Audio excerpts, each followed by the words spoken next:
அருட்பெரும் ஜோதி ஆனந்த வணக்கம். திருக்கணித பஞ்சாங்கத்தின்படி மார்ச் 29ஆம் தேதி சனிப்பெயர்ச்சி நடக்க உள்ளது. சனிப்பெயர்ச்சி ஒவ்வொரு ராசிக்கும் விரய சனியாக அல்லது லாப சனியாக இருக்க போகிறார். 12 ராசிக்கும் என்னென்ன சனி இருக்க போகிறது, சனி கிரகத்தோட தன்மைகள் என்ன, சனி கிரக பிரச்சனையிலிருந்து வெளிவருவதற்கு 12 ராசிக்காரர்களும் செய்ய வேண்டிய சூட்சும பரிகாரங்கள் என்ன என்பதை இந்த பதிவில் உங்களுக்காக பதிவு செய்கிறேன். முழுமையாய் பார்த்து பயன்படுத்திக் கொள்ளுங்கள். வாழ்க. அனைவருக்கும் ஆனந்த வணக்கம். மீண்டும் மீண்டும் கேட்கக்கூடிய கேள்விதான், இந்த வருஷம் சனிப்பெயர்ச்சியா, போன வருஷம் சனிப்பெயர்ச்சியா, அல்லது அடுத்த வருஷம் வருதா அப்படின்னா இந்த வருஷம் தான் வருது திருக்கணிதத்தின் படி. ஏன்னா கடந்த 4 மாதத்திலிருந்து 6 மாதத்திற்குள்ள அதிகபட்சமான விபத்துகள், கடல்ல ஆயில் சிந்துவது, அதற்கப்புறம் வாயு சார்ந்த பிரச்சனைகள் ஏற்படுவது, நிறையா பேருக்கு இடுப்புக்கு கீழே இருக்கக்கூடிய விபத்துகள், இது எல்லாமே சனிப்பெயர்ச்சி ஆகிறதுக்கான சிம்டம், சகுனங்கள். ஸோ ஆதலால் வரும் மார்ச் 29ஆம் தேதி சனிப்பெயர்ச்சி நடைபெற இருக்கின்றது. இந்த சனிப்பெயர்ச்சி 12 ராசிக்கும் 12 வித தன்மையில் இருக்கும். அதற்கு முன்னாடி சனி பகவானோட டேட்டா பேஸ், பயோடேட்டாவை தெரிஞ்சுக்கங்க. ஏன்னா எதையும் அறிவுபூர்வமாக செஞ்சால் தான் அதை புரிஞ்சுக்க முடியும். இல்லைன்னா ஏதோ சொல்கிறாங்கப்பா, நமக்கெல்லாம் இதில் நம்பிக்கை இல்லை அப்படிங்கிற வார்த்தையில் நம்ம போயிடுவோம். முதல்ல சனி பகவானோட தந்தை யாருன்னா சூரியன் தான். ஆமாங்க, சூரியனுக்கும் ஷாயாதேவிக்கும் மகனாக பிறந்தவர் தான் சனி பகவான். சனி பகவானோட சகோதரர் யாருன்னா யமதர்மராஜர். சனி பகவான் மேற்கு திசைக்கு அதிபதியாக இருக்கின்றார். சனி பகவான் ஒரு நியாயக்காரர். யார் ஒருவர் தர்மப்படி நியாயப்படி எதை செய்தாலும் சரி, சனி பகவான் போல் கொடுப்பவர் இல்லவே இல்லை. சனிப்பெயர்ச்சி ஆகிறதுனால எனக்கு பல பிரச்சனைகள் வரும், நான் இதை செய்ய மாட்டேன் அதை செய்ய மாட்டேன் நிறைய பேர் சொல்லுவாங்க. அப்படி எல்லாம் இல்லை. சனிப்பெயர்ச்சி அப்படிங்கிறது ஒரு மலை மேலே நீங்கள் ஏறுற மாதிரி கொஞ்சம் டஃப்பாக தான் இருக்கும். ஆனால் மலை மேலே ஏறிட்டீங்கன்னா எல்லா விதமான பொக்கிஷமும் உங்களுக்கு கிடைக்கும். சனிப்பெயர்ச்சி எப்பத்தான் அதிகமான உழைப்புகளை நீங்கள் உழைக்க வேண்டும், அதிகமான தெய்வ வழிபாடுகளை நீங்கள் செய்ய வேண்டும், அதிகமான நம்பிக்கையிலும் நீங்கள் இருக்க வேண்டும். அதன்படி 12 ராசிக்காரர்களுக்கு சனி பகவான் என்ன தன்மையில் இருக்காரு அப்படிங்கிறத சொல்கிறேன். ஏன்னா சனி பகவான் ஒரு மனிதனின் ஆயுளை ஆதிக்கம் செய்பவர். அதனால் இவர் ஆயுள்காரன் என்றும் சொல்வார்கள். தர்மம், அர்த்தம், காமம், மோட்சம் ஆகிய 4க்குமே இவர்தான் காரகன்.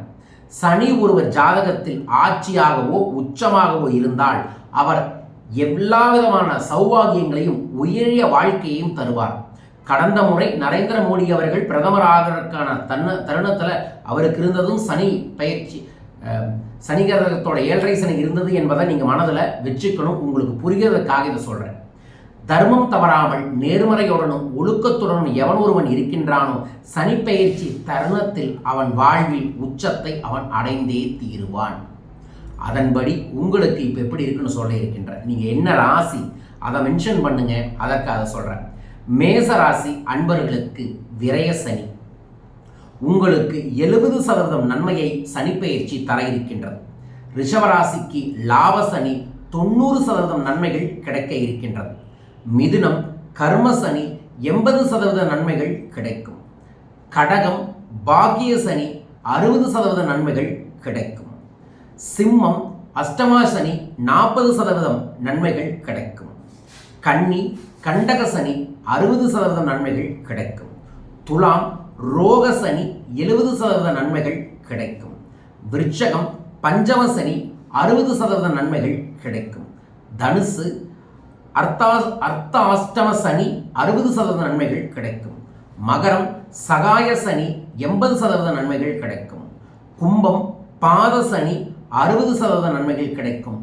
மீனம் ஜென்ம சனி 40% நன்மைகள் கிடைக்கக்கூடிய தருணத்தில் நீங்கள் அனைவருமே இருக்கிறீர்கள். இது நன்மைக்கான பர்சன்டேஜ். என்ன மாதிரி நன்மைகள் வருங்கிறத ஷார்ட்டாக சொல்லிடுறேன். மேஷத்திற்கு அதிர்ஷ்டம் உண்டாகும். ரிஷபத்திற்கு பணம் குவியும். கடகம் உழைப்பும் அதிகரிக்கும், பண வரவும் அதிகரிக்கும். மிதுனம் தொழிலில் உச்சத்தை அடைவீர்கள். சிம்மம் பொறுமையும் நிதானமும் செயல்பட்டு வாழ்கள் வெல்லக்கூடிய சூழல். கன்னி கவனம் கவனம் கவனமாக இருங்கள். விருச்சகம் உழைக்க உழைக்க வெற்றி, கடினமான உழைப்பு கடினமான முன்னேற்றத்தோடு செல்வனுக்கு பெரும் வெற்றி கிடைக்கும். துலாம் அனைத்திலுமே வெற்றி, எடுத்ததெல்லாம் உங்களுக்கு பொன்னாகும். முழுசாக இறங்கி போய் எல்லா செயல்களையும் செய்யுங்கள். மகரம் கொஞ்சம் அமைதியாக இருந்து செயல்படணும். புது வாய்ப்புகளும் சூழல்களும் ஏற்படும். தனுசு ஏமாறக்கூடிய சூழல்கள் ஏற்படலாம். ஏமாற்றத்தின் மூலமாக முன்னேற்றங்கள் கிடைக்கும், கவனம். மீனம் தடங்கல்கள் வந்து சரியாகி முன்னேற்றம் அடைவீர்கள். கும்பம் சனியிடமிருந்து விடுதலை கிடைக்கக்கூடிய சூழல். இது பொதுவாக சொல்லக்கூடியது. இப்போ 12 ராசிக்காரர்களுமே செய்ய வேண்டிய ஒரு பரிகாரத்தை சொல்லிடுறேன். சனி பகவானோட குரு யாருன்னா பைரவர். அந்த பைரவரை இந்த காலகட்டங்களில் நீங்கள் வழிபாடுகள் செய்வதன் மூலமாக அவர்கிட்டிருந்து வரக்கூடிய தாக்கங்கள் உங்களுக்கு வராது. அதுக்கு என்ன பண்ணலாம்? தினமும் ஓம் காலகாலாய வித்மகே கால பைரவாய தீமகி தன்னோ கால பைரவ பிரசோதயாத் என்கின்ற கால பைரவருக்குரிய மூல மந்திரத்தை சொல்லி ஒரு பிஸ்கட் பேக்கெட்டை நாய்க்கு போடுங்க. இந்த வாரம் முழுவதுமே இதை செய்யலாம். எப்போ இருந்து இதை எப்போ பார்க்குறீங்களோ அப்போ இருந்து ஏப்ரல் 1ஆம் தேதி வரைக்கும் தினம் தினம் நீங்கள் செய்ய வேண்டிய எளிய சக்தி மிக்க சூட்சம பரிகாரம் இது. அதுக்கப்புறம் சிவாலயத்தில் இருக்கக்கூடிய பைரவருக்கு தேங்காய் தீபம் போடலாம். சனிக்கிழமை விரதம் இருந்து சனி பகவானோட பிரச்சனையிலிருந்து வெளிவதற்கு 2 தெய்வத்தை பிடிச்சிக்கணும். குருவை வழிபடுறது ஷார்ட்கட்டு. நேரடியாக பிடிக்க வேண்டியது சிரஞ்சீவி தெய்வம் என்று சொல்லக்கூடிய ஆஞ்சநேயர் பகவானையும் கணபதியையும் நீங்கள் வழிபட வேண்டும் சனிக்கிழமை நாளில். அதற்கப்புறம் பொய் பேசாமல் இருக்கிறது, எதிர்மறை செய்யாமல் இருக்கிறது ரொம்ப ரொம்ப முக்கியம். அதற்கப்புறம் உடல் ஊனமுற்றவர்களுக்கும் தூய்மை பணியில் இருப்பவர்களுக்கும் உங்களால் ஆன தர்ம காரியங்களை செய்வதன் மூலமாக சனி சார்ந்து நேர்மறை அதிர்வலைகள் உங்களுக்கு கிடைத்து நன்மைகள் கிடைக்கும். எல்லாமே இறை ஆற்றலின் செயல்பாடுகள் தான். இறைவனை நம்பி நீங்கள் சரணாகதி அடைந்து உண்மையாய் நேர்மையாய் உழைக்க இந்த சனிப்பெயர்ச்சி உங்கள் வாழ்வில் ஒரு நன்மையை ஏற்படுத்தி தரும். ஸோ இதில் ஏதாவது தனிப்பட்ட கேள்விகள் இருந்தாலும் நீங்கள் வாட்ஸ்அப்லேயோ அல்லது கீழக்கக்கூடிய டிஸ்கிரிப்ஷன் கமெண்ட் பாக்ஸில் மென்ஷன் பண்ணுங்கள். உங்களுக்கான பதிலை வரக்கூடிய நாட்களில் பதிவு செய்கிறேன். வரும் மார்ச் 29ஆம் தேதி சனிப்பெயர்ச்சியை முன்னிட்டு சனியின் குருவான ஸ்ரீ ஸ்ரீ சொர்ண ஆகர்ஷண பைரவருக்கு உலக நன்மைக்காகவும் நமது குபேர வீட அன்பர்களின் நன்மைக்காகவும் சிறப்பு சொர்ணாகர்ஷண பைரவரின் சனிப்பெயர்ச்சி யாகம் நடைபெற இருக்கின்றது. உங்கள் பேரையும் இதில் பதிவு செய்யுங்க.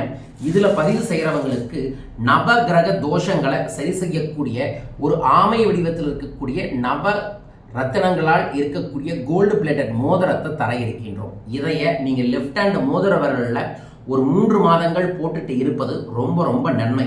தொடர்ந்து போடலாம். 3 மாதங்கள் 4 விதமான கிரகங்கள் மாறுது.